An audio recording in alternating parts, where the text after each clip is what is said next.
Hey everybody, this is Double Trouble over at Golem28 Gaming Group, and that is my cat. Hey, so I am kind of doing these design vlogs, essentially sharing with everybody this game that I'm working on. So this is kind of a sneak peek, preliminary look at Golem28 or Golem, which is a skirmish kit basher. So what exactly is Golem? Well, this is kind of where I'm at. So Golem28, it's a skirmish kit basher where you control a simulacra, which consists of an animator, a golem, and some followers. Actually, this idea came from when I was sitting with my wife. I was doodling, and I'll actually pull up my little doodle book, sketchbook. Give me a second here. Last November, you can see there, November, I kind of told myself I wanted to start sketching, start doing some art. So this is kind of like my progression, my art pieces. But I was sitting with my wife, we were waiting for an event, and I still remember the moment. I was sitting down, and I don't know why, I was thinking about the game Yahtzee, and how Yahtzee feels like this ritualistic, satanic demon game. And what I mean by that is literally, so for Yahtzee, for those that haven't played, essentially, and you're trying to get the most of the same kind of a die face. So for instance, three, oh shit, look at that. Fuck. Well, you get the gist. So I had 4 threes. Oh, roll again, 3. And I can't remember in Yahtzee if you roll third time or not. You know, but that was actually really freaking good. That's 5 threes. Yahtzee! Today's age where we have miniature skirmish games, war games, and Warhammer, and OPR, and every single thing which you can imagine. It's kind of archaic looking back at Yahtzee and going like, oh man, my grandma used to love to play the shit out of this game. So yeah, anyway. So Yahtzee feels weird, but I was sitting there and I can literally tell the day. Oh, flipping through here, actually. One of my biggest things, our biggest artistic styles that I like the most is actually JoJo's Bizarre Adventure. And this is from part 7. And looking at that, looking at some of the art for that, and looking at the noses and the lips and trying to recreate that. But not yet. Flipping through here. Here we go. It was around, this is also some Turn of 28 sketches. It was around December 1st, 2025, I had the idea. I can't find the original sketch, but I'm like, holy shit. Yahtzee feels like a demonic game where you're trying to like, you're hoping for a bet, but it's completely random, and you're at the favor of the gods of luck. And I had this sketch in here, and I'm like, oh shit, I have to make a game based around the Yahtzee mechanic, just for the feels, just for the vibes. And that was the initial kickoff of Golem. Yep, there we go. This is when I started coming up with some more concrete concepts. December, that's when it started kind of coming to fruition. So there have been some design iterations of sketches and everything. And oh yeah, then the whole Yahtzee mechanic, so I'm still trying to work on that. I still can't find a clean way to implement that into the game. The one thought that I had recently is actually implementing it into a campaign system, or either when you create the golem, you essentially do a Yahtzee mechanic, and depending on the side of the die represents a soul. So for instance, the 6th side is Lim, which is kind of like this, it's the soul, it's the kind of like the essence of the universe that represents primordial matter, density, heat, explosions. Urania is 5, which is compass, stars, discovery. Ozone is 4, which is colorless gas, kind of like, if I recall correctly in recent iterations, it was kind of the like magica type soul. Then you have Ichor, which is ethereal fluid, heavenly blood. So this is like literal like ooze coming out of a golem. Empyrean soul, light, height, ascendance, and ether, which is alchemy, air and waves, which is 1. So, with that, any more good sketches? So there's that. It's kind of like the start of it. And, you know, One of the goals of this game was essentially trying to give a gift back to the community of what I love and what I really genuinely care about this type of hobby. So, a big shout out to the In Rust We Trust Discord and the Hive Scum guys. They embody, or they, how do I word it? So, they pretty much promote this side of the hobby, you know, expressionism, narrative. They're essentially trying to embellish this idea of, okay, hey guys, let's get in here, let's make some cool shit, let's play some cool games, let's have a good time. And that really, really, really hit home with me. Because I didn't even know, I had, growing up, I had played, Yu-Gi-Oh! Kind of not competitively. Like when I was 13, this is a big tangent, but It was. Yes, it was such a long tangent. So long. 2005, 2006, and I believe they were playing Warhammer Fantasy Battles. I don't know which edition, but I remember very clearly these guys were playing on a big board. This one guy had a big group of little green goblins, and one of the little green goblins had this big swinging ball, and they rolled these dice. And I'm like, what the hell is up with that dice? It has an arrow on it. And the dice determined where the goblins were going. And I still remember that. Rewind back to I had COVID, last 2 Marches ago. There we go. 2 Marches ago. I had COVID, and I had, I'm sitting there laying in my bed. I can't do jack shit. And I think Secret Level came out on Amazon. When Secret Level came out, there's that sweet ass 40K fucking episode.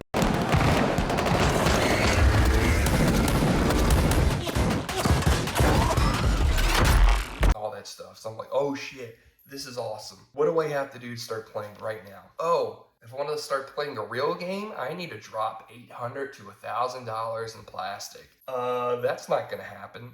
So I started looking at alternatives. Actually, I was like, okay, I'm sorry. This is an awesome universe. I'm not going to invest, upward to $1,000 for a new hobby that I might not even be playing after I start. What about if there's like some sort of smaller version? Then I learned about Kill Team. I was really looking into Kill Team, but the rules seemed very convoluted for what it was, especially for a new player. I didn't have anybody around me. So I remember I was on a YouTube binge, discovered Tabletop Minions, Uncle Adam, Tabletop Minions, and he recommended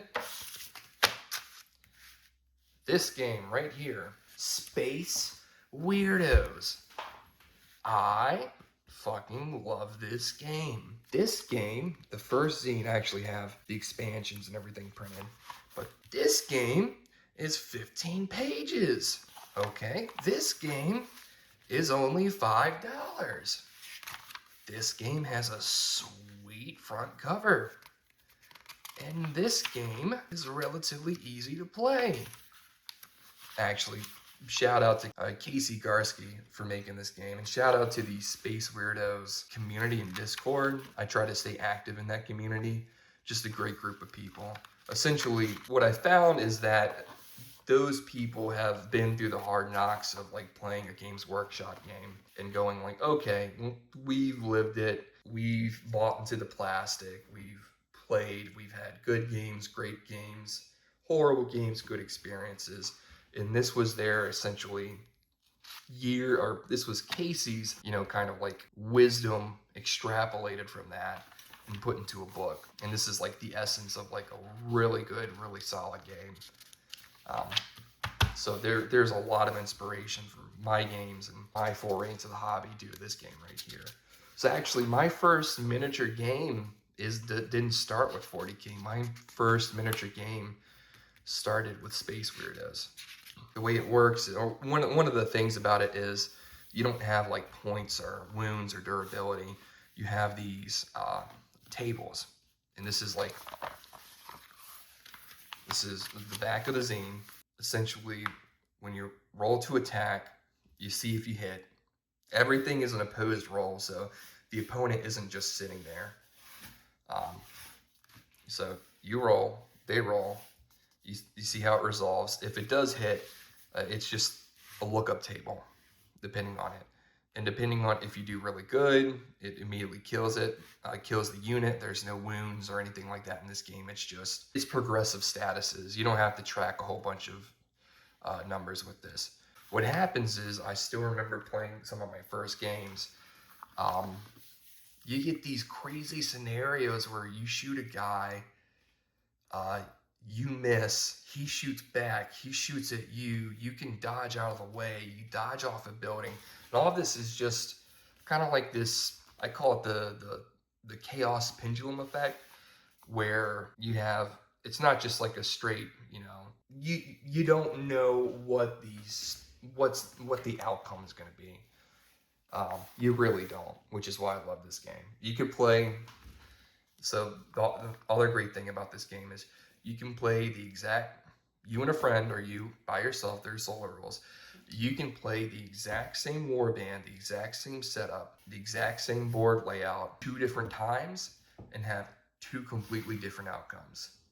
That, to me, I'm like, that's kind of one of the essences that I was really inspired about this game. So shout out to Space Weirdos. Shout out to the fan expansion. And there's also some quick solo rules in here too. So really, like I said, really like this game. So going back to Golem. So this is my whack at creating something to kind of give back to the community. One of my other forays was actually, I don't have any reference documents here, but Turnip28. I love the vibes of that game. Or 40K. It's very retail-y. It's very like prime and pristine. They promote it without promoting it, but all of your models have to be pristine and look great. So I bought some, Games Workshop stuff before. The Getting Started book, which this is back when I started. This is the first thing I bought. So I think it came with like a little dude. It came with like a little Primaris Marine, and it came with a little Termagant. But I mean, if you look here, and I didn't know this until I started painting and sculpting, but everything looks so pristine. Everything looks so clean. Everything looks so cut. Me personally, I know that from, this is the grim darkness of the future. And war isn't pristine. War isn't pretty. War is gritty. War is grimy. But I noticed very quickly that they promote this. I mean, and the sculpts are beautiful, don't get me wrong. And the people that do this, they're just professionals, and they have experience, and so much better than anything I could even do. But me personally, just like something about it, after I actually started painting and looking at the art, I went, oh, this aesthetic, this vibe isn't, oh, I love this one. This is actually, here are your paints. Here's how you paint your little Space Marine. It's going to look like that. I'm like, wait a minute. That looks a little bit different than what's on the cover. Then you also get into the thing of like, okay, well, I can get there, but I need to get more paints. I need to get more everything. Then you start getting into it like, oh, the vibes are, they are in it for money. Which, I mean, nobody's doing anything for free, but once you start digging into it and you start reading it and digesting it, like here we go. They say, oh yeah, in a perfect world, your Space Marine can look like that. But the only thing you're gonna get out of this set is that Space Marine. Sorry, if you want more, we have references. Buy our paints. Buy our everything. And I'm like, oh shit, you can just, that's the thing, like, the art, the lore, the universe is just amazing. However, me personally, when I try to get into the hobby, I'm like, oh, They are in this for a profit. They are in this to make their stakeholders happy, which, you know, we live in a free world. There's nothing wrong with that. But me personally, I'm like, this isn't my vibe. This isn't my jam. So, and I actually I watch a lot of battle reports and keep up with stuff. Never actually played a true game of 40K since then, because I just never really, nothing's ever really struck me to do it. I love the minis, I love the skulls. So I'm like, okay, what is the game out there for me, to meet my aesthetic? And I'm looking around, and all of a sudden I learned about Turnip28. And I'm like, oh shit, this is good. This is like, they're promoting like art, they're promoting expressionism, they're promoting like griminess. I love the whole, like, it's a little silly too. It's like the universe is horrible, but it's also very silly and tongue in cheek.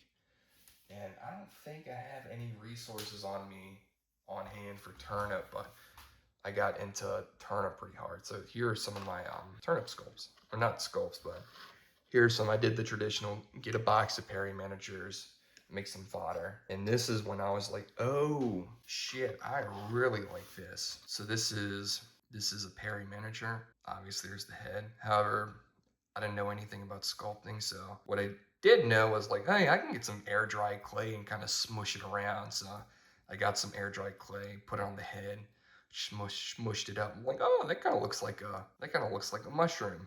I'm like, oh, okay. I can make these guys mushroom guys, or like fungal guys. And that kind of makes sense in the universe too, because they are of the swamp, they are of the root. And so I went through that. I still remember that. Going in here and like doing every single head differently with just air dried clay. I tried to do the whole like pointy nose with the little holes on. But air dried clay did what it said in the book, or the suggestion to put the tufts on it, then paint it. I love this dude because his arm is actually like stuck in his head, and actually his gun is too. So I don't even know how he shoots. So, and they're grimy and they're gross, like real war. One of my favorite pieces of media is actually, there's one podcast that's really worth listening if you like history or if you just like being entertained. It's called Hardcore History by Dan Carlin, I think. Let me look that up. Hardcore History by Dan Carlin. And he has a series, and they're not short, but they're really good listens. The dude, he says he's not a historian, but he is a historian by proxy. It's just an amazing listen. I can't recommend it enough. But he did one on World War One, a blueprint for Armageddon. That's what it's called.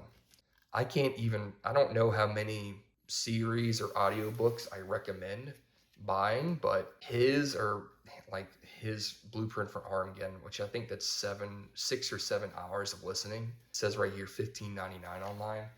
Hands down, one of the best for history.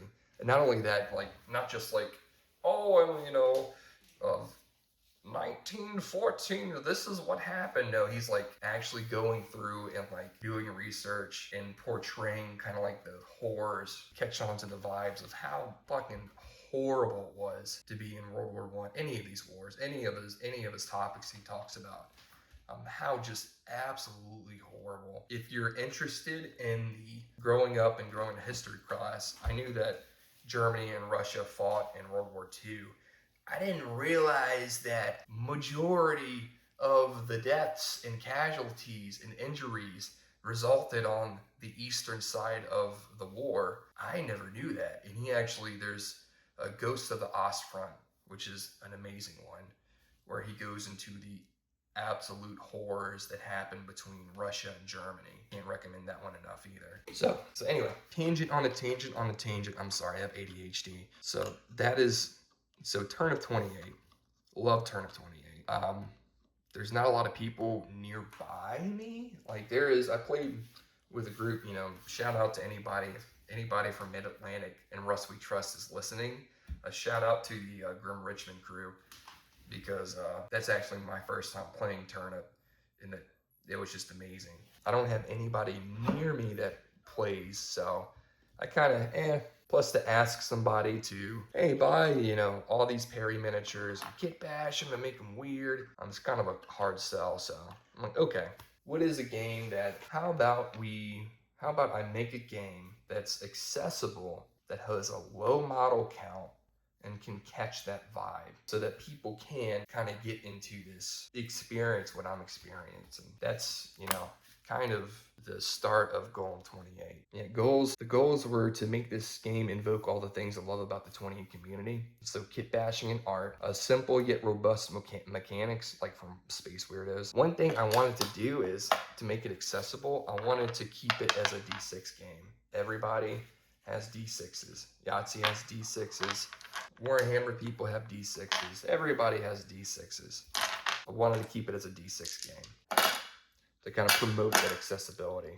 And also low model count. I wanted to keep it. The thing I loved about Turnip was, I freaking love Turnip, but it is a high model count. It is an investment. I wanted this to be like kind of entry game, so to speak, to kind of invoke and embellish all the things I like about the hobby. So, okay.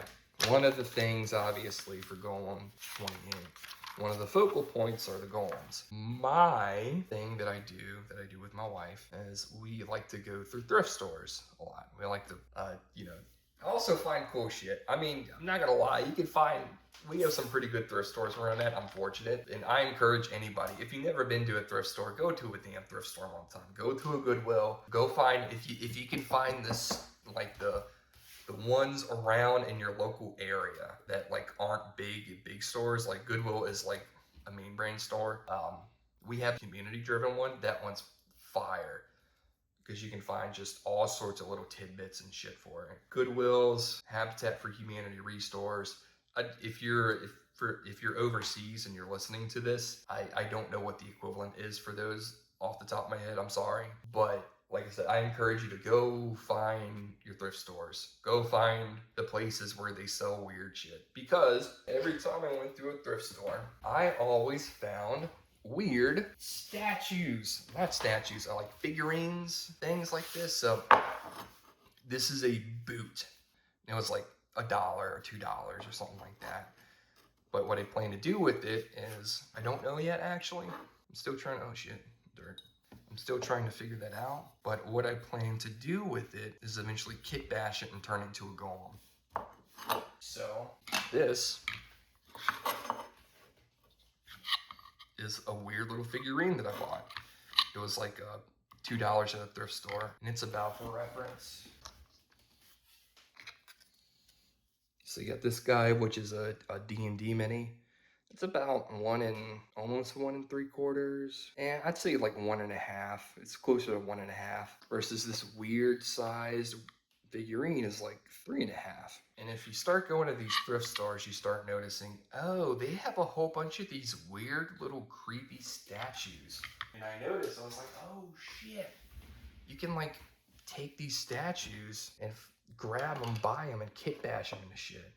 So this is actually one. The face fell off, but this is actually the cover piece for Golem 28. Obviously the skull it was another kit bash skull that I had that fell off. And I mean, honestly, I'm not gonna lie, it kind of looks creepier, but this is kind of what you can do with it. You can take these weird little freaky fucking statues, glue your little bits from your other, like these are like orc arms. This is I think it's a world eater's arm with a skull. This is an ogre arm with a club. This is a chaos warrior, chaos marauder from Age of Sigmar shield on the back. Just glue it all to them, paint it up, call it a day. Then you have your golem. Another one I'm working on is, so this was like a little vase I got at a thrift store. I bought these really cheap knockoff D&D minis. These were actually the bodies of some Naga, Medusa type serpentine women. I, cut them off and glued them in here. Then all of a sudden, this is actually in the playtest battle report. This is another golem too. The cool thing about this is like the shit was handmade. Somebody actually went through and made this by hand. Well, I mean, just assuming so. It says handmade, doesn't necessarily mean it is. I'm I'm going to go on a limb and assume that it actually was handmade, not just written. It looks handmade. Then you have like, I almost don't even want to like paint over it. It looks, even want to keep that there. But I mean, this is something that somebody made that got past your thrift store. Now it's being reused like this, which another cool thing I like about all this. I'm gonna keep this guy here for scale. This is a D&D Alchemist I bought for like $3 at my local gaming store. And well, obviously Golem28's model agnostic. So this is a, let's see, horse from a carousel I ripped off, glued on here, primed. I need to hit it with a zenithal and paint it. This is like a weird little dude. He actually broke. It was like a golfer. He has a golfer vest in his head. I cut his head off, so I'm like, head's gotta go. And I cut his club off, then I primed them. And sometimes I don't know what I'm gonna do with them, so I'll just leave them like this until I figure it out. Then I dropped them and he broke, so that's actually super glue. But I mean, I'm not gonna lie, that actually kind of adds to the aesthetic too. Maybe he's like oozing ichor. Maybe that's like what I can do with them, make them just like this horrible, oozing abomination. So this is actually I'm gonna zoom out a little bit here. So this is actually I went to MythicCon in North Carolina, Charlotte I want to say November, and they had like a little kit bash event. They went in here and just like, oh yeah, hey, here's all this equipment, here's all this material, you know, here's all this milliput, here's all this green stuff that's free, super glue, here's all these random bits. Just go make some shit. And this is what I ended up making from that in a couple hours. You can tell this guy used to have leaves on it. The eyes were added on, just like little beads, but I think he's just like kind of like a dinosaur totem statue risen up, being possessed by this kind of like this like grasping vine eyeball type. Anyway, and you can see this turned into like a whole like, oh shit, this is like a hobby in itself, just like finding these weird ways to make these golems. This is just like a wooden statue of a bull. I primed it, zenithalled it. It fell off its base, so I need to put it back on its base. This is just a 3D print. There's this guy online, Bright Minis, who does these FDM prints. And they're actually, a couple of them are featured. Some of them are featured in my battle report. He hasn't painted up yet, but that's a single print from an FDM printer, supportless. That's his big thing. He does supportless STL files. Last one here. This is just a weird candle holder I bought. I need to base them. I need to figure out what I'm gonna do with them. But yeah, just primed them black, zenithalled them, and yeah, just waiting to figure out what to do with these guys. Yeah, another thing too is obviously model agnostic. So I haven't worked it out in the lore yet, but the fantasy setting ideally takes place in some sort of dark fantasy era. So these are a couple D&D minis I grabbed from my gaming store, put them on square bases, because fuck it. Then here's some, you know, that's the FDM, this is the Bright Mini Spearman that I had. But also I want to work in there too, where like you can use any of your Warhammer Fantasy minis and it makes sense.